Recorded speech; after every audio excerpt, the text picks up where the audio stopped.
La séance est ouverte. L'ordre du jour appelle la discussion de la proposition de loi visant à protéger les logements contre l'occupation illicite.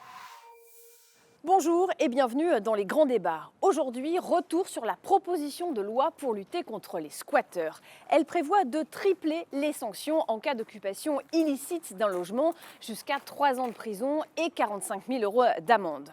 Au-delà des squatteurs, le texte vise aussi les locataires qui ne payent plus leur loyer. La résiliation de leur bail et leur expulsion sans passer par la case justice seront facilitées. C'est une idée du député Renaissance Guillaume Kasbarian. Fin novembre, pour la première fois, il la défend à la tribune de l'Assemblée.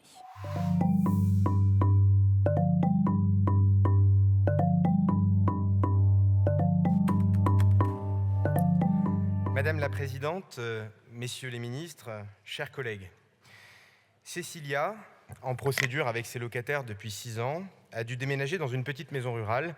Elle n'arrivait plus à faire face aux 75 000 € d'impayés, 25 000 € de charges, 7 000 € d'honoraires d'avocat que lui coûte son appartement occupé en région parisienne. Mégane, dans la Somme, qui a hérité de la maison de sa mère décédée en février, est actuellement hébergée par des amis. Sa maison est occupée par un locataire qui ne paye plus son loyer depuis 15 mois.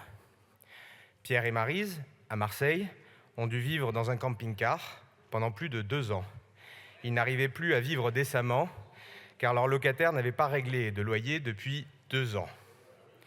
Nous avons tous déjà reçu dans nos permanences en circonscription des petits propriétaires qui ne roulent pas sur l'or. Ils ont parfois hérité de la maison familiale.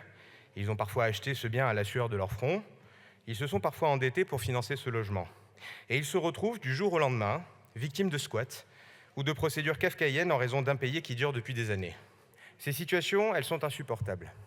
D'une part, car elles prolongent et elles plongent dans la précarité des citoyens pourtant qui travaillent dur et qui respectent les règles. D'autre part, car elles touchent un principe fondamental que certains ont parfois tendance à oublier, celui du respect de droits de propriété, droit inviolable et sacré, inscrit à l'article 17 de la Déclaration des droits de l'homme. Face à ces situations intolérables qui égratignent et égrènent nos actualités locales et suscitent l'indignation de nos concitoyens, nous avons déjà agi avec fermeté. Après la création d'une procédure accélérée d'expulsion des squatteurs en 2007, celle-ci n'avait plus été modifiée et fonctionnait mal. Nous avons repris le sujet dans la loi ASAP en 2020, ce qui nous a permis de mener à bien 170 expulsions de squatteurs sur ce fondement en 2021. Mais l'actualité nous a montré maintes et maintes fois qu'il faut aller plus loin, ou en tout cas aborder plus globalement le problème. C'est ce que permet cette proposition de loi du groupe Renaissance que nous examinons aujourd'hui. La première partie du texte a d'ailleurs été largement enrichie en commission, notamment avec des apports de nos collègues des groupes Renaissance et LR. 2 nouveaux articles ont été créés qui permettent, entre autres, de mieux caractériser le délit de squat et de veiller à protéger les propriétaires contre les dépenses d'entretien excessives qui sont nées des situations de squat. 2 autres articles permettent d'améliorer la lutte contre les marchands de sommeil en sanctionnant les faux propriétaires qui exploitent les personnes vulnérables et de renforcer la lutte contre le squat en assurant une meilleure utilisation collective des immeubles vacants. Au-delà de ces cas de squat, toute une zone grise n'est pas traitée par le biais des procédures existantes. Je pense par exemple au refus de payer partiellement ou dans son intégralité le loyer, qui peut gréver pendant des mois ou des années la situation financière d'un petit bailleur, dont le logement constitue un complément de retraite, ou encore le refus de quitter les lieux en fin de bail, quand le bailleur souhaite récupérer pour lui-même ou pour un membre de sa famille, contraignant ainsi le bailleur à déménager ou à faire héberger ses enfants. Oui, la plupart des locations se passent très bien. Et pour elles, la proposition de loi n'aura aucun impact. Mais pour mieux protéger tous les autres locataires, il faut que nous agissions. Nous devons protéger contre les comportements abusifs de la part d'une minorité de locataires qui doivent être mieux sanctionnés. Ces comportements augmentent l'appréhension et les exigences des bailleurs ou découragent des bailleurs de mettre en location leurs biens. Si nous avons un marché locatif tellement engorgé par des demandes dans tous les sens, par des certificats, des garanties, des cautions, des attestations, des justificatifs, c'est qu'il n'y a pas assez de confiance entre les bailleurs et les locataires. Si nous réussissons à rétablir cette confiance, il deviendra vite possible de diminuer les exigences des bailleurs.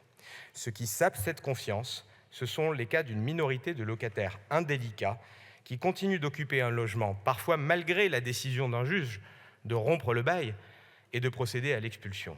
Qui en paye les conséquences? L'immense majorité des locataires bons payeurs. Au-delà de leur coût humain immédiat, les lenteurs et les manques de réactivité des procédures tout au long du règlement des conflits dans les rapports locatifs entament la confiance qu'ont nos concitoyens dans la justice et dans nos institutions.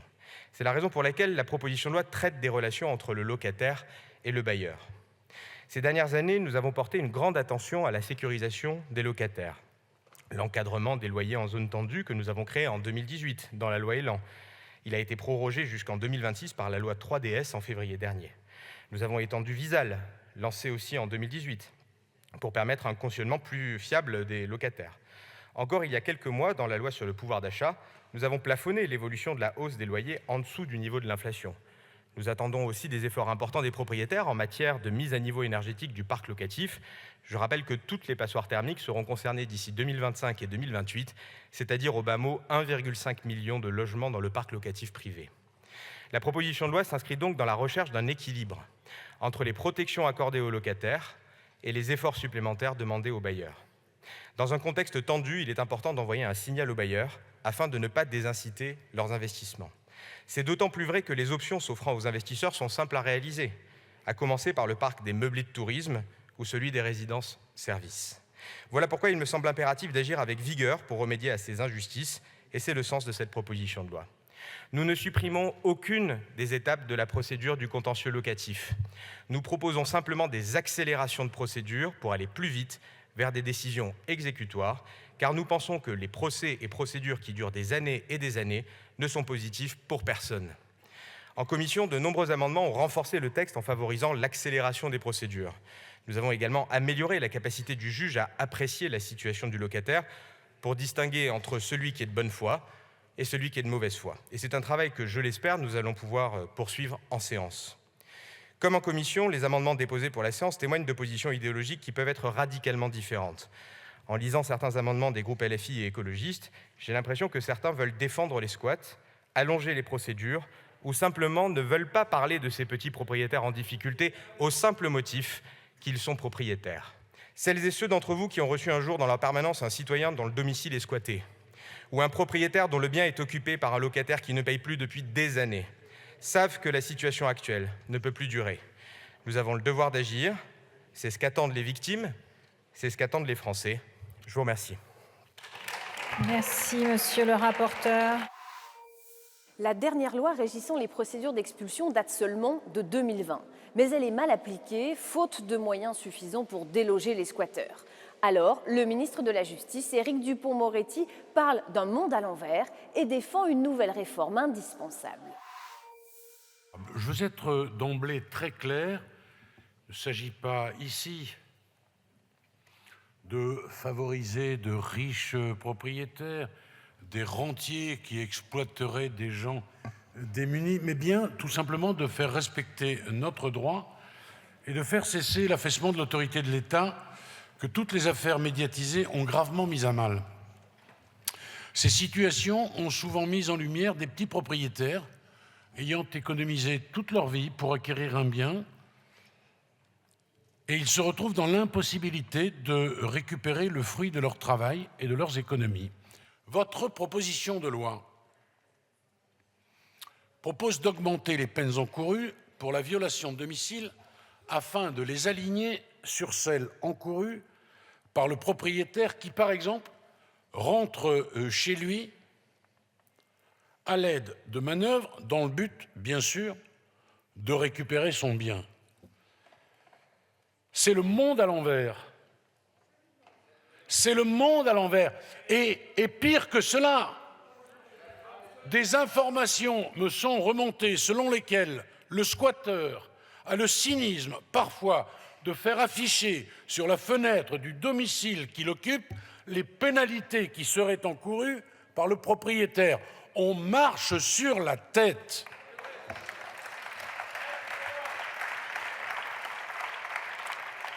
Je suis donc, et vous l'avez compris, mais tout à fait favorable à cet alignement dans l'échelle des peines. Il me semble en effet nécessaire et ça permet de répondre à une situation qu'on ne peut tous que qualifier de totalement injuste.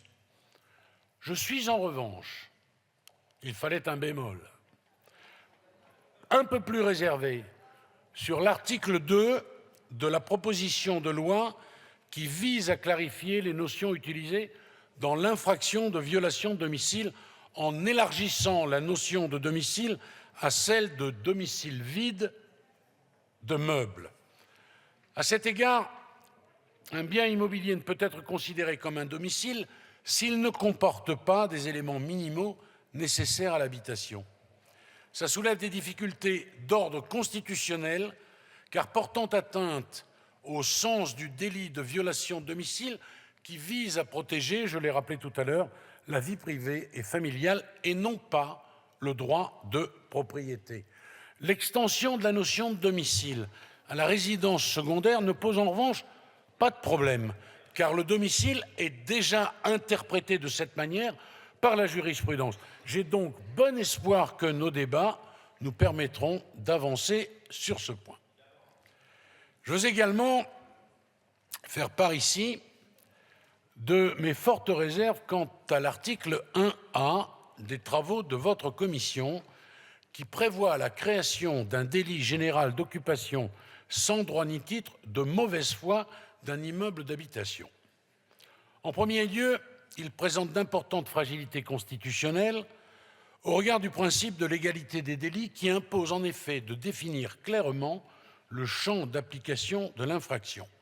Et vous m'accorderez que le terme de mauvaise foi ne fait pas l'objet d'une définition en droit pénal. En deuxième lieu, la mauvaise foi, oui, je le confirme, monsieur le député Maillard, ça existe partout d'ailleurs, sauf dans l'hémicycle naturellement. En deuxième lieu, le champ d'application de ce délit m'apparaît trop large, voire excessif.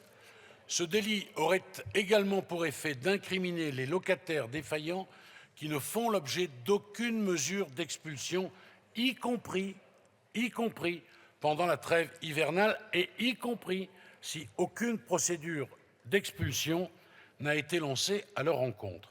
Enfin, en dernier lieu, cet article procède à un renversement de la charge de la preuve et instaure de ce fait une présomption de culpabilité. Un tel dispositif présente un risque constitutionnel extrêmement important. En complément des outils offerts par notre procédure pénale, nous disposons de deux voies pour expulser le squatteur du logement d'autrui, une voie civile, une voie administrative. La voie civile permet de saisir le juge des référés. Celui-ci, lorsqu'il constate l'existence d'un trouble manifestement illicite, c'est-à-dire l'occupation du bien, peut ordonner les mesures conservatoires qui s'imposent, y compris l'expulsion. Selon les données statistiques de 2021, le délai moyen de traitement d'une demande d'expulsion d'un squatteur devant le juge judiciaire est de 5 mois. Nous disposons également, depuis la loi Dallot du 5 mars 2007, d'une procédure administrative d'exécution forcée. Celle-ci permet, dans son article 38, au préfet, lorsqu'une plainte a été déposée pour violation de domicile, d'ordonner l'expulsion des squatteurs sans attendre qu'une décision judiciaire soit rendue. À la suite de l'entrée en vigueur de la loi ASAP, qui est venue compléter la loi Dallot, nous avons pris l'initiative, avec mes collègues des ministères de l'Intérieur et du Logement, d'adresser le 22 janvier 2021 une instruction au préfet pour détailler la mise en œuvre de cette procédure et les enjoindre à assurer la rapidité de son exécution. Plus que jamais, l'exécutif est donc mobilisé pour lutter contre les squats. La présente proposition de loi entend renforcer la procédure administrative afin de faciliter l'expulsion des occupants sans droit ni titre. Il me semble toutefois nécessaire de veiller à ce que ces nouveaux dispositifs ne puissent pas avoir des conséquences sur les locataires de bonne foi qui peuvent se trouver dans une situation économique délicate et qu'il est indispensable de ne pas pointer du doigt dans un contexte économique incertain.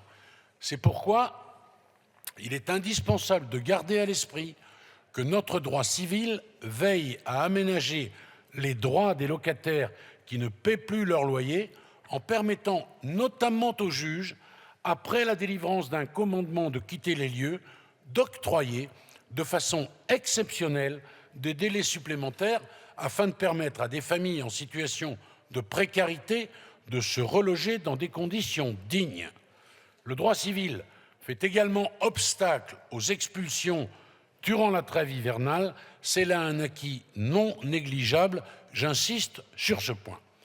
Car la loi veille ainsi à répondre à des situations individuelles qui peuvent se révéler dramatiques et il n'apparaît pas souhaitable que la légitime lutte contre les squatteurs conduise à modifier ces équilibres. À ce titre, votre proposition de loi prévoit la réduction de certains délais de procédure destinés à accélérer le traitement de ces affaires. Il ne bouleverse pas l'équilibre des droits en présence et j'y suis donc tout à fait favorable. Je l'ai dit, dans la lutte contre les squats, ce texte est une nouvelle étape intéressante.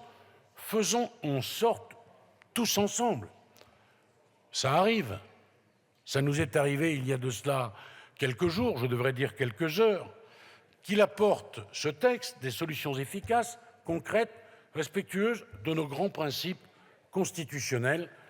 Voilà, mesdames et messieurs les députés, ce que, trop longuement sans doute, je voulais exprimer pour le gouvernement.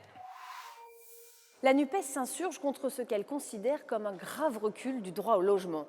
Devant l'Assemblée nationale, ce sont les associations qui manifestent pour dénoncer un texte honteux qui va accélérer les expulsions. Les députés de gauche, eux, ferraillent dans l'hémicycle. Madame la Présidente, Messieurs les ministres, chers collègues, nous n'accepterons pas que l'on considère comme des coupables ceux qui, dans la nécessité d'éviter la maladie et peut-être la mort, occupent des logements vacants. Ces mots ne sont pas de nous, ils sont d'un ancien collègue qui siégeait ici. Son nom, c'était Henri Grouès, il était plus connu sous le nom de l'abbé Pierre. Ces mots, il les prononça un jour de décembre 1994, rue du Dragon, à Paris, alors qu'il venait soutenir des militants du droit au logement et des familles qui avaient réquisitionné un bâtiment vide de la Cogedim. Ces mots de l'abbé Pierre, il les dit parce qu'il disait alors que leur cause était juste et que quand les institutions ne font rien, il n'y a d'autre choix que de s'abriter là où l'on peut. En introduisant le fait qu'occuper tout type de logement vacant s'apparente à un vol avec 3 ans à 15 ans de prison ferme, vous glissez, monsieur le rapporteur, sur une pente dangereuse, qui n'est pas, contrairement à ce que vous avancez, la protection des petits propriétaires, mais la criminalisation de tous les mal logés. Autrement dit, si votre loi était passée jadis, l'abbé Pierre serait en prison. Pourtant, nous aurions espéré que dans un pays qui compte 4,1 millions de mal logés, 300 000 sans-abri, dont 42 000 enfants SDF, vous nous proposeriez enfin une loi à la hauteur des enjeux de mal logement. Au lieu de quoi, votre priorité est de répondre à la médiatisation constante, c'est dans l'exposé des motifs, d'un épiphénomène. Les affaires de squat ne concernent que 0,005% des logements recensés dans ce pays. 170 affaires par an, c'est autant que le nombre de députés Renaissance. 170 affaires par an, c'est 100 fois moins que les expulsions locatives. Madame Wargon, elle-même, ministre du Logement, a signifié que c'était un problème mineur qui ne méritait pas d'instrumentalisation politique. Madame Causse, ancienne ministre du Logement, dit de votre loi qu'elle va déréguler des années de travail sur la prévention des expulsions. Vous devriez leur prêter une oreille plus attentive qu'aux éditoriaux de CNews. Oui, il est évident ici pour tout le monde qu'il est inacceptable de rentrer chez soi et découvrir des gens qui s'y sont installés. C'est tellement inacceptable que nos anciens ont déjà légiféré sur le sujet, ça a été dit, avec une loi qui sanctionne l'occupation du domicile d'autrui, avec 1 an de prison et 15 000 € d'amende. La loi actuelle prévoit d'ailleurs sans délai l'expulsion des gens occupant le domicile, résidence secondaire ou principale. La notion de domicile est ainsi protégée nettement et ce n'est pas de ce type de squat dont se préoccupe d'ailleurs votre loi. Non, c'est surtout toutes les autres personnes qui sont juridiquement sans droit ni titre et victimes du mal logement qui sont visées. Qui protégez-vous réellement? Pas les petits retraités propriétaires bailleurs, comme vous dites. Sinon, vous auriez proposé la garantie universelle des loyers ou l'augmentation des pensions de retraite. Non, vous protégez les intérêts des multipropriétaires qui détiennent à eux seuls plus de 75% du parc locatif. Cela car avec votre loi, le domicile est désormais dissocié de la notion de lieu de vie. Un gros propriétaire pourra prétendre qu'un logement vide non meublé ou encore des immeubles de bureaux vacants laissés à l'abandon sont son domicile. Bienvenue en Absurdistan. Voici désormais quelques exemples concrets reçus dans nos permanences de gens qui, avec votre loi, vont se retrouver comme squatteurs et même voleurs. Guillaume est étudiant en droit, arrivé dans une grande ville qu'il ne connaît pas. Il a trouvé un logement, une sous-location. Un jour, la personne qui lui sous-loue le logement lui dit que le propriétaire doit récupérer son bien d'ici 1 mois, congé-vente. Guillaume fait une demande HLM, cherche un logement, mais les prix des loyers, la caution, les feuilles de salaire sur 3 générations qu'on lui demande, Guillaume n'y arrive pas. Il stresse tous les matins de se retrouver à la rue, mais ne peut faire autrement. Selon vous, Guillaume est-il un squatteur? Aurore a 71 ans. Elle est retraitée, mais ne s'en sort pas avec ses 900 € par mois et un loyer qui augmente chaque année. Impayée, procédure d'expulsion, elle est reconnue expulsable. Aurore est-elle une voleuse? Elisabeth et son fils Bruno louent de manière informelle un logement à un marchand de sommeil qui les arnaque. Ils sont prioritaires d'Allo, mais attendent toujours. Sont-ils pour autant des squatteurs? Mes chers licencié. collègues, je vous invite à écouter l'orateur ou à minima. Non, je vous invite, s'il vous plaît, à écouter l'orateur. Et si vous souhaitez avoir des échanges en bilatéral, vous sortez de l'hémicycle et vous allez poursuivre la discussion en dehors de l'hémicycle. Monsieur Picmal, vous avez la parole. Merci. Chacun des collègues du groupe Renaissance peut venir me voir après plutôt que de m'invectiver à la tribune. Je finis mes exemples. Emmanuel est licencié de son travail. Il doit quitter son logement de fonction, mais il ne sait pas où traverser la rue pour trouver un abri. Emmanuel est-il un voleur? En 2016, la rapporteuse spéciale de l'ONU au logement, Leilani Farah, décrivait comment des grosses sociétés immobilières captaient des immeubles de logements et de bureaux qu'ils laissaient vacants exprès pour spéculer dessus. Alors on peut se demander dans cette loi, quelles sont les mesures que vous avez mises en place pour lutter contre cela? Aidez-vous les petits propriétaires bailleurs pour rénover leurs logements et les remettre en location? Allez-vous taxer les multipropriétaires qui laissent sciemment des logements vides? Comptez-vous utiliser la loi de réquisition? Rien de tout ça. Pourtant, la loi de réquisition fait pleinement partie de notre histoire républicaine. Elle a été mise en place par le général de Gaulle après-guerre. Elle a été utilisée pour accueillir les pieds noirs venus d'Algérie et par des gouvernements de gauche comme de droite. Mais vous n'en parlez jamais. Je me permets donc de vous glisser ces paroles du rappeur Nekfeu qui pourront peut-être vous y faire penser. Dehors, c'est froid, il n'y a plus d'humanité. Un homme est mort inanimé devant un immeuble inhabité. Toutes les 5 heures, dans ce pays, une personne meurt à la rue. Pour un sans-abri dans ce pays, il y a 10 logements qui sont vides. Votre loi prétend lutter contre les squatteurs, mais on l'a vu, cette dénomination reflète de nombreuses réalités que vous n'avez même pas pris la peine d'étudier. Vous auriez pu auditionner des victimes de marchands de sommeil, des locataires en difficulté, des locataires victimes d'escrocs, des gens s'étant réfugiés par nécessité dans un logement vide. Vous n'avez rien fait de tout cela. Vous avez choisi les lobbies de l'immobilier et de la spéculation. À l'heure où les locataires voient les charges d'énergie augmenter, vous allez ajouter une pression dangereuse sur les 4 millions de mal logés de notre pays. Et c'est là le grand paradoxe. C'est que vous créez avec cette loi les conditions pour que davantage de personnes se retrouvent à la rue. Ce n'est pas moi qui le dis, mais un responsable du Secours catholique. Et soient tentés d'entrer dans un des 3 millions de logements vides de notre pays. Les squats, c'est votre inaction en matière de politique de logement qui en est le terreau. C'est le manque de moyens pour les travailleurs sociaux du 115, dans les places d'hébergement d'urgence, le peu de logements sociaux construits alors que la demande ne cesse d'augmenter, la coupe des APL. Votre loi va y ajouter de l'affaiblissement considérable des dispositifs de prévention des expulsions. Elle constitue une attaque sans précédent à l'encontre des droits et de la protection des locataires. Et on sait que le mal-logement a un coût humain important dans l'accès à l'emploi, à la santé, à la scolarité. Tout cela va peser humainement et économiquement sur l'ensemble de la société. Monsieur le ministre du Logement, c'est à vous que je m'adresse désormais. Nous avons des désaccords, c'est certain. Mais je vous sais, par votre parcours, sensible à la question du mal-logement et de vouloir poursuivre le chemin insuffisant, mais nécessaire, du logement d'abord. Cette loi va pleinement à contresens des intentions de celui-ci. C'est la Fondation Abbé Pierre qui le dit. J'ai cru comprendre par voie de presse que vous partagiez notre avis. Gagnons du temps. Demandons au rapporteur de retirer sa loi, parce que nous savons, vous et moi, qu'elle est dangereuse pour des millions de nos concitoyens. Dans un pays où la crise du logement n'a jamais été aussi importante depuis des décennies, je finirai, Monsieur le ministre, chers collègues, par les mots de celui avec lequel j'ai commencé, l'abbé Pierre, qui, je l'espère, résonneront en vous autant qu'ils résonnent en nous.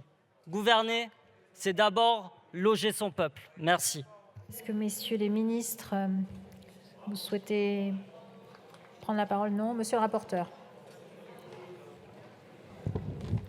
Merci, Madame la Présidente. Je voudrais peut-être réagir en 2 mots à ce que vient de dire Monsieur Picmal. Monsieur Picmal, vous avez dit que c'est un phénomène c'est un épiphénomène. Mais heureusement qu'on n'a pas des squatteurs toutes les minutes dans toutes les maisons de France, dans tous les appartements de France. Heureusement qu'on n'a pas des situations d'impayés dans tous les rapports locatifs.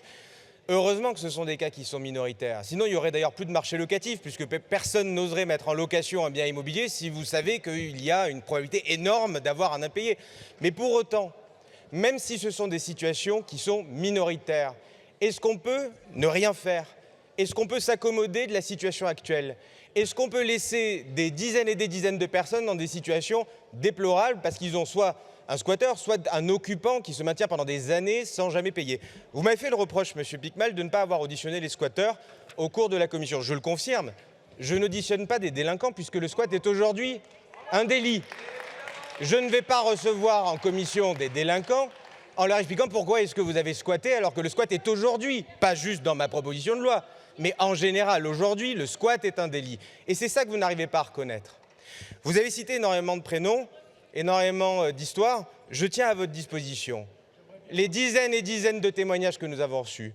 Ceux de Cléa, de Jean-Loup, de Bernadette, d'Amélie, de Ning, de Robert, de Madeleine, de Patricia, de Doriana, d'Hippolyte, de Tiffany, de Jean-Philippe, de Anne, de Hervé, tous ceux qui nous ont écrit et qui témoignent de leurs difficultés. Ce sont des témoignages écrits, je les mets à votre disposition. Monsieur Picmal, discutons-en et donc rejetons cette motion de rejet préalable. Monsieur le garde des Sceaux.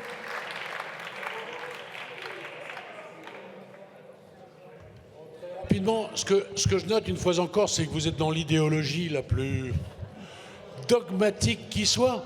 Je vais vous donner un exemple. L'article 1er bis pénalise les marchands de sommeil. Vous nous faites 5 minutes sur les marchands de sommeil. Vous n'avez pas lu le texte? Pardon, vous ne l'avez pas lu. Maintenant, la grandeur d'âme, l'abbé Pierre qui devient votre référence. Moi, j'aimerais bien voir, si on venait investir votre domicile, vous voyez, que vous rentriez chez vous, qu'avec votre clé, vous ne puissiez plus rentrer. On vous entendrait. Non, ça vaut pas pour les logements sociaux, Madame la députée. Ça vaut pour tout le reste. Nous avons examiné plusieurs centaines d'amendements et nous avons eu de bons débats en commission. Des débats productifs, utiles, qui ont permis de largement amender et modifier ce texte. Et vous savez, cette proposition de loi, elle est très attendue par nos concitoyens. Il suffit d'ouvrir le journal tous les jours pour voir que nos concitoyens...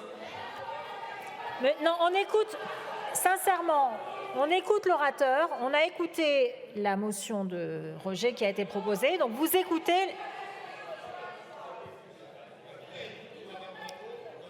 Madame Rogol, je vous invite à ce que nous puissions avoir un débat le plus serein possible, même si les avis sont contraires. Donc on écoute Monsieur Midi et lui seul, s'il vous plaît. Et un débat serein, c'est important parce que cette proposition de loi, elle est très attendue par nos concitoyens. Il suffit d'ouvrir le journal tous les jours pour voir que nos concitoyens sont trop nombreux à être victimes de squats et d'arnaqueurs qui sont souvent multirécidivistes. Et donc, évidemment, nous proposons de continuer le travail, de ne pas éviter les débats et surtout, mes chers collègues, de tout faire pour que cette proposition de loi soit adoptée. Merci. Chers collègues, essayons de prendre un petit peu de hauteur. Puisque finalement, le débat sur cette proposition de loi, c'est un débat entre deux principes à valeur constitutionnelle. D'un côté, le droit au logement, de l'autre, le droit de propriété. Si nous défendons cette motion de rejet, c'est parce que nous considérons que cette proposition de loi rompt l'équilibre juridique entre ces deux principes constitutionnels. Cette proposition de loi est en défaveur du droit au logement et donc, de facto, en défaveur des locataires, des mal logés et des personnes sans abri. Je le dis avec gravité, si cette proposition de loi s'applique, dans le contexte de crise de logement que nous vivons, je rappelle que dans le pays, il y a 300 000 SDF, 4 millions de personnes mal logées. Si jamais cette proposition de loi s'applique, elle sera une véritable bombe sociale, une machine à fabriquer du sans-abrisme. Voilà la réalité de cette proposition de loi. Je vais tenter de résumer les deux principaux points de désaccord que nous avons avec le texte issu des travaux de la Commission. Premier point de désaccord, ce texte réduit les marges de manœuvre du juge dans la procédure d'expulsion. Et là, attention, quand on parle du juge dans la procédure d'expulsion, on ne parle pas des squatteurs. On parle de personnes qui sont rentrées dans un logement en toute légalité, qui ont eu un bail, qui ont payé leur loyer, mais qui sont confrontés à des difficultés financières, comme ça arrive à des millions de Français. On parle même de locataires qui payent leur loyer rubis sur l'ongle, mais qui, de fait d'un congé-vente, parce que leur propriétaire veut vendre leur logement, les expulsent. Eh bien, dans cette situation-là, vous réduisez le pouvoir d'appréciation du juge, vous réduisez la durée des procédures d'expulsion et vous empêchez le juge de faire son travail, c'est-à-dire de considérer la situation sociale des familles pour éviter le sans-abrisme. Et chers collègues, moi je suis très déçu des travaux en commission parce que c'est un secret de polichinelle de savoir qu'au sein de la majorité, et y compris vis-à-vis du gouvernement, que finalement, monsieur le ministre du Logement, il ne défend pas la philosophie de ce texte, on le sait. Mais malheureusement, cela n'a pas permis de faire évoluer le texte. Et je finis, Madame la Présidente, en disant qu'il y a eu une coalition sur ce texte entre la minorité présidentielle, le RN et LR. Merci, monsieur le député. Cette proposition de loi amalgame squat de domicile, squat de bâtiments vides et locataires en impayés. Elle représente en fait de graves reculs du droit au logement. Par un mélange des genres dangereux entre le squat, qui est une occupation illicite, on le sait, d'un logement après violation de propriété et le défaut de paiement d'un locataire qui se trouve socialement en danger, vous assimilez un locataire en difficulté à un squatteur. Ce n'est ni moralement ni politiquement acceptable. Avec cette proposition de loi, il y a une vraie remise en cause d'un corpus de règles patiemment élaboré et qui vise à protéger la partie réputée la plus faible du contrat, le locataire. Tripler les peines de prison pour des cas de squat, apparenter à un vol l'occupation sans droit ni titre permettant de prononcer des peines jusqu'à 10 ans de prison tout en réduisant les délais de maintien dans le domicile accordés par le juge aux personnes vulnérables, attestent de votre volonté strictement punitive. Pour reprendre les mots du garde des Sceaux, force doit rester à la loi. Il nous a d'ailleurs donné des raisons supplémentaires de voter la motion de rejet en alertant sur plusieurs dérives du texte et sur le très faible équilibre entre la défense de la propriété et la défense du locataire. De son côté, le ministre du Logement a renforcé les alertes. Il faut trouver les moyens de renforcer les logements d'urgence. Il n'est pas possible de confondre mauvais locataires et squatteurs. Les locataires, notamment en situation de fragilité, doivent être accompagnés. Cette proposition de loi est qualifiée de honteuse par toutes les organisations d'aide au logement, ATD, le Secours catholique, le SAMU social. Ce sont des militants peut-être, ce sont des militants qui, chaque jour, sont au plus près de ceux qui sont en difficulté. C'est eux que vous devez aussi entendre. La seule question qui vaille, c'est est-ce que dans notre pays, on est capable de trouver un chemin pour protéger les uns et les autres, pour protéger les propriétaires, mais aussi les locataires ou les personnes qui sont en situation de mal logement. Or, vous utilisez un véhicule qui est une loi qui est intitulée « Loi anti-squat », qui est une loi où on essaye de médiatiser des situations qui sont gravissimes, scandaleuses, mais exceptionnelles, qui est celui de la violation de domicile, pour lequel tout l'arsenal juridique existe, pour finalement durcir la législation, pour accélérer les expulsions locatives des gens qui sont en difficulté de paiement. C'est ça la réalité de cette loi, c'est pas la lutte contre les squats. Et donc, vous êtes en train de faire une loi déséquilibrée qui va aller à l'encontre des locataires et des personnes en difficulté de logement pour protéger des propriétaires Pas les petits propriétaires dont vous parlez, mais surtout les multipropriétaires qui font une rente de l'immobilier et de l'augmentation des loyers. D'autres députés dénoncent les failles de la législation actuelle pour les propriétaires dont le bien est squatté. À droite de l'hémicycle, on soutient donc cette proposition de loi du camp présidentiel. Au passage, l'extrême droite dénonce l'hypocrisie de la NUPES et les Républicains, ses outrances. Le texte de loi s'inspire très largement d'une proposition qu'avait faite Marine Le Pen sur le mandat précédent. Oui, pour remettre la juste question, de l'occupation illégale des logements qui fait un tel scandale auprès de la population à juste titre.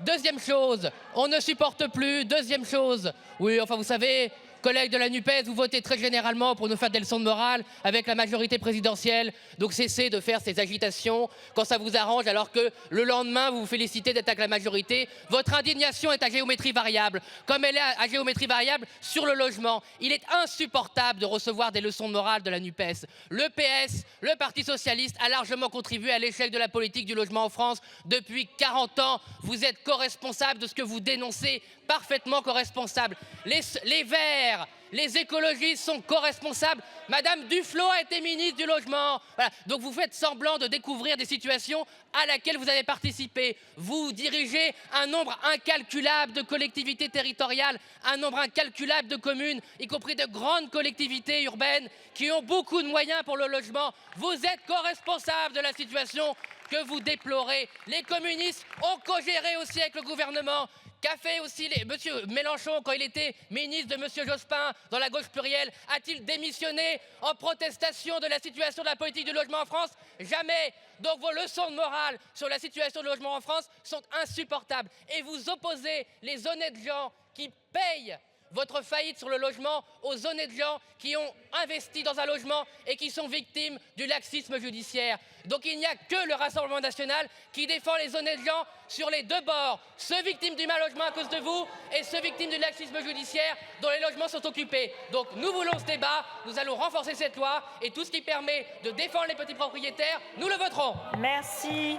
La parole est à Madame Genevard pour les Républicains. Merci Madame la Présidente, Monsieur le rapporteur, Messieurs les ministres, mes chers collègues. Monsieur Piquemal, vous avez exposé votre propos en militant et pas en législateur. Un militant qui ne craint pas l'outrance. Vous avez commencé votre propos en disant que occuper un logement, squatter un logement, c'est parfois pour éviter la maladie et la mort, comme si le squat était un acte de légitime défense.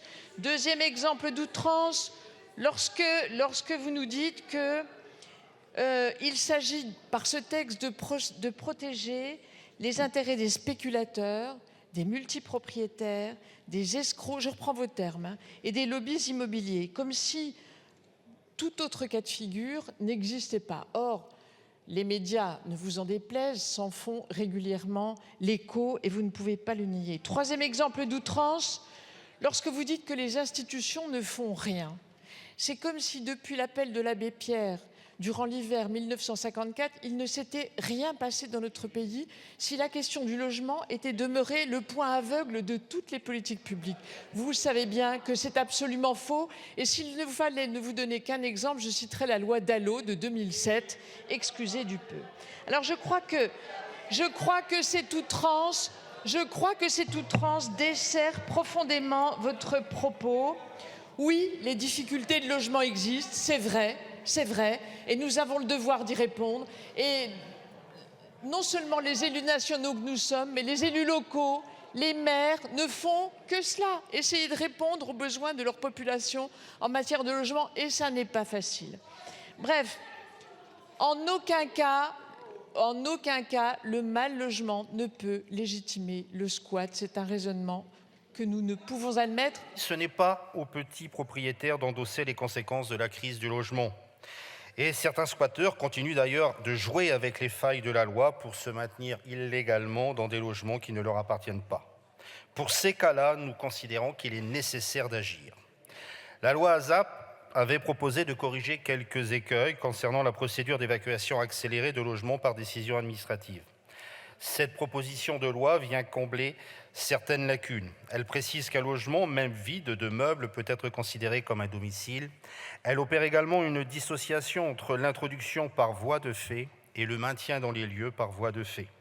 De même, le renforcement des sanctions à l'égard des squatteurs va dans le bon sens. Venons-en maintenant aux dispositions relatives aux rapports locatifs. Rappelons que l'immense majorité des Français, des ménages français, même dans les périodes difficiles, priorisent l'acquittement de leur loyer. Ceux d'entre eux qui cessent de payer n'ont souvent aucun autre choix. Et ces situations, jusqu'à là exceptionnelles, risquent malheureusement de se banaliser. On en a parlé, l'inflation qui se répercute sur le coût de l'énergie et des loyers rend aujourd'hui difficilement soutenables les fins de mois pour bon nombre de Français. Et ce ne sera une surprise pour personne, le risque d'impayé des charges et des loyers va augmenter.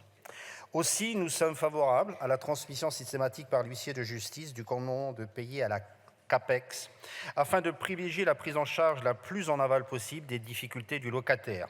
C'est un premier pas nécessaire pour accompagner ceux qui sont en difficulté. Mais notre droit est aussi par essence plus protecteur de l'intérêt de la partie réputée la plus faible, le locataire, au risque parfois d'oublier l'intérêt du propriétaire. Aussi, nous sommes favorables à la réduction des délais dans les procédures contentieuses du traitement des impayés de loyer. D'autant que la réécriture en commission a permis de rétablir une forme d'équilibre avec la possibilité laissée au locataire de réclamer au juge des délais supplémentaires lorsque son relogement ne peut se faire. Reste le principal problème, le manque de logements disponibles et abordables qui ne fait toujours pas l'objet d'une politique ambitieuse. Après 4 jours de débat, la proposition de loi anti-squat est votée le 2 décembre, 40 voix pour, 13 contre. Durant l'hiver, l'inflation continue, la crise du logement s'aggrave. La version de la loi qui sort du Sénat est moins sévère. Il n'y aura pas de prison pour ceux qui restent dans un logement alors que la justice a ordonné leur expulsion. Fin mars, retour à l'Assemblée. Le ministre du Logement, initialement réservé sur cette proposition de loi, salue les modifications apportées par les sénateurs, tout comme son auteur, Guillaume Kasbarian.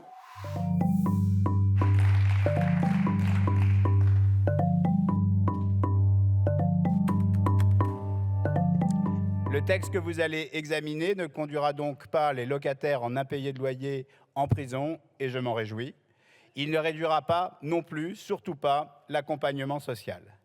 Mieux, il le stabilise, il le clarifie et il le déclenche plus tôt dans la procédure pour combattre dès que possible la spirale de la pauvreté. Il n'empêche pas le juge d'accorder des délais aux locataires qui peuvent payer leur loyer, mais qui ont été confrontés à une période difficile. Le juge conservera donc le pouvoir de juger au cas par cas en fonction des demandes qui seront faites par le locataire et de sa situation financière. Ce pouvoir du juge est gagnant-gagnant, gagnant pour le locataire qui peut se maintenir dans le logement, gagnant pour le propriétaire à qui la dette sera remboursée et le loyer payé sans attendre une expulsion qui est toujours, pour moi, pour vous, un signe d'échec. Il faut laisser le temps du travail social, il faut laisser au juge le pouvoir d'analyser chaque situation, d'être au plus proche des réalités difficiles d'une expulsion qui est toujours un échec. Enfin, cela me tenait à cœur, ce texte renforce les sanctions contre les marchands de sommeil. En tant qu'ancien maire de Clichy-sous-Bois, j'ai été confronté à ceux qui, indûment, organisent des squats en faisant croire qu'ils sont propriétaires des logements en toute illégalité et au détriment des plus faibles. Cela s'inscrit d'ailleurs dans la lutte du gouvernement contre l'habitat indigne, dont les procédures ont déjà été renforcées et simplifiées par la loi Elan, adoptée lors de la précédente législature. Ce texte assure la juste conciliation entre le droit à la propriété et celui au droit au logement. Deux droits essentiels qu'il ne faut surtout pas opposer. Il permet de protéger tant les propriétaires que les locataires de bonne foi. Mesdames et messieurs les députés, pour ma part, je n'oppose pas lutte contre le squat et l'occupation illicite avec une politique ambitieuse et sociale sur le logement. Une politique du logement ne peut pas être une politique du squat. Une politique du logement ne peut pas être une politique des impayés de loyer, mais une politique du logement doit répondre à toutes les attentes légitimes. Je le redis, face au mal logement, l'objectif, c'est l'accès à un logement pérenne. Le gouvernement est pleinement mobilisé et je sais pouvoir compter sur les députés de notre majorité pour y parvenir. Cet acte passe par la politique Cet acte passe par la politique du logement d'abord, que nous poursuivons cette année et que nous poursuivrons l'année prochaine et l'année suivante, autant que nécessaire. Il implique également de construire plus, là où sont les besoins, afin que chacun puisse se loger dignement et ainsi construire son parcours de vie, son parcours résidentiel. Mesdames et messieurs les députés, ce texte a été amélioré, équilibré grâce à un travail transpartisan des deux chambres. Il témoigne de notre capacité à construire des compromis au service de l'intérêt général, en réponse aux attentes concrètes et quotidiennes des Françaises et des Français. Je suis certain que nos débats d'aujourd'hui permettront de continuer à faire œuvre utile et ainsi préserver l'équilibre de cette proposition de loi qui va dans le bon sens et je vous invite donc à l'adopter. Je vous remercie. La hiérarchie des peines n'était pas claire. Certains cas de squat échappaient à toute définition légale et les situations locatives n'étaient pas couvertes par les précédentes avancées. Pour répondre à ce constat, la proposition de loi que nous étudions repose sur une stratégie en 3 piliers. Le premier pilier de notre action renforcera l'importance du respect de la propriété privée dans notre droit. C'est pourquoi ces articles, étoffés au cours des débats, je salue en particulier l'excellent travail des sénateurs et de l'opposition sur cette question, clarifient et élargissent le régime des sanctions encourues, que je rappellerai très brièvement ici. 3 ans de prison et 45 000 € d'amende pour ceux qui squattent le domicile d'autrui. C'est l'article 1er que les sénateurs ont adopté conforme. 2 ans de prison et 30 000 € d'amende pour ceux qui squattent un autre local d'habitation ou un local à usage économique. C'est l'article 1er et je salue le travail de notre collègue Annie Genevard à ce sujet. 3 ans de prison et 45 000 € d'amende pour les marchands de sommeil, c'est l'article 1er bis. 7 500 € d'amende pour les personnes qui se maintiennent dans les lieux en dépit d'une décision de justice définitive, c'est l'article 1er et 3 750 € d'amende pour les personnes qui incitent au squat par la publicité ou la propagande, c'est l'article 1er bis A. Ces sanctions, graduées et proportionnées à la gravité des faits, doivent permettre de rassurer nos concitoyens sur l'application de la loi et changer cette impression d'une impunité dont certains jouiraient. Le deuxième pilier, c'est une meilleure protection des victimes des squatteurs. Souvent, comme en ont attesté les auditions que nous avons menées et les centaines de témoignages que j'ai recueillis depuis l'examen de ce texte, les personnes se sentent démunies, désemparées face à des personnes malhonnêtes qui les grugent de manière systématique et abusent de leur vulnérabilité. C'est pourquoi la proposition de loi contient les évolutions suivantes. Fluidifier l'expulsion administrative des squatteurs en obligeant l'administration fiscale à établir le droit du demandeur et en permettant aux maires de constater l'occupation illicite. Je salue le travail du groupe Horizon sur le sujet à l'article 2. Et puis renforcer l'indemnisation par l'État du propriétaire lorsque le concours de la force publique est refusé pour l'expulsion des occupants, c'est l'article 6. Au-delà des cas de squat, le troisième pilier concerne une zone grise, celle d'une minorité de locataires qui cessent durablement de remplir leurs obligations locatives. Il faut le répéter, je crois, une écrasante majorité de locataires payent leur loyer rubis sur ongle. Mais nous ne pouvons pas passer sous silence ces situations minoritaires où des locataires cessent de payer durablement leur loyer. J'entends que ce texte fait hurler au sein de la NUPS, mes chers collègues, mettez-vous à la place d'un propriétaire aujourd'hui. Quel intérêt a-t-il encore à investir dans l'immobilier? Quel intérêt à garder en location des appartements? Quel intérêt à demander moins de caution, moins de certificats et moins de garanties dans le contexte actuel? Ce texte constitue un signal positif lancé en direction des parties prenantes de l'offre de logement sur la sécurité et la pérennité de leurs investissements. Et nous en arrivons ici au cœur, à la raison d'être de ce texte. Pourquoi nous préoccupons-nous aujourd'hui de ces sujets? Je vois les pancartes, j'entends les slogans, j'écoute les attaques. Certains disent que Kasbarian est obnubilé par le squat. D'autres disent que Kasbarian est insensible aux arguments de certaines associations. D'autres encore prétendent que Kasbarian n'a pas de cœur. D'autres enfin supputent à tort que Kasbarian est multipropriétaire. Je vous rassure tout de suite, je ne suis pas bailleur.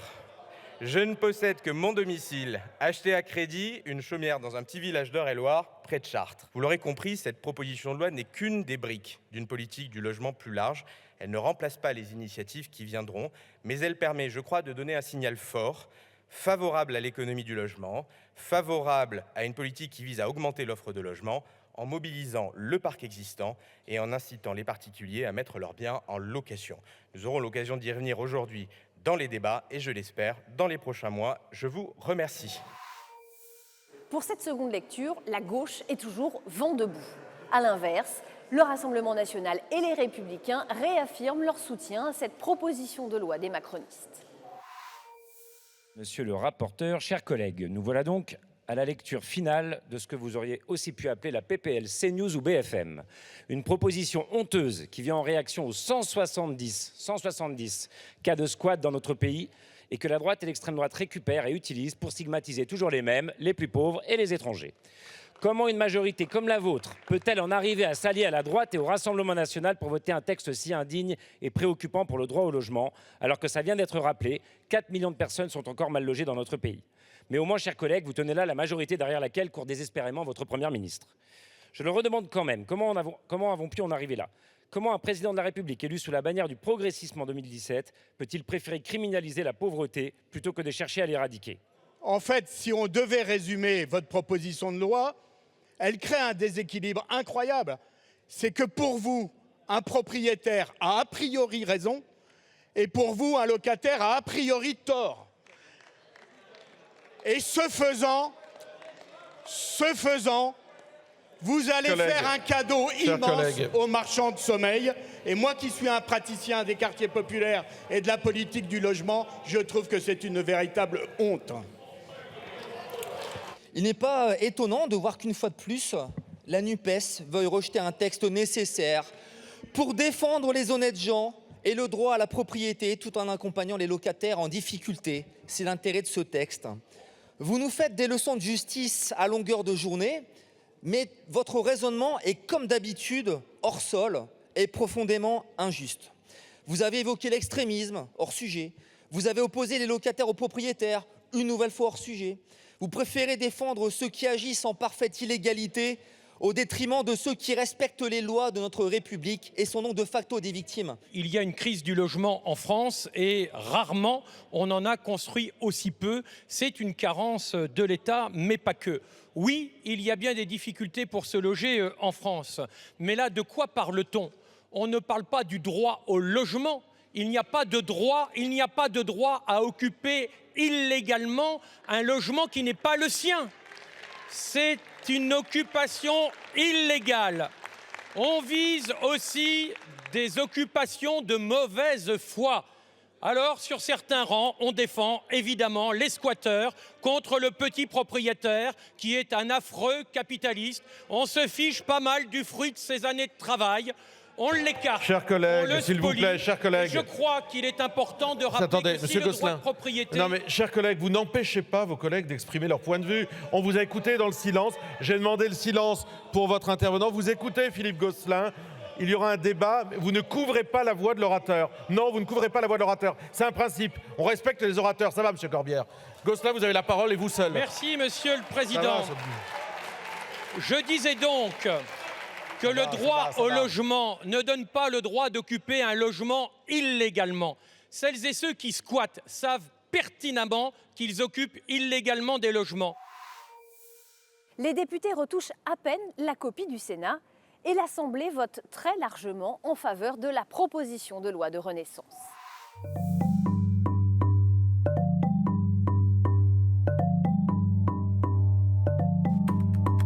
Alors, je vais mettre aux voix la proposition de loi. Le scrutin est ouvert.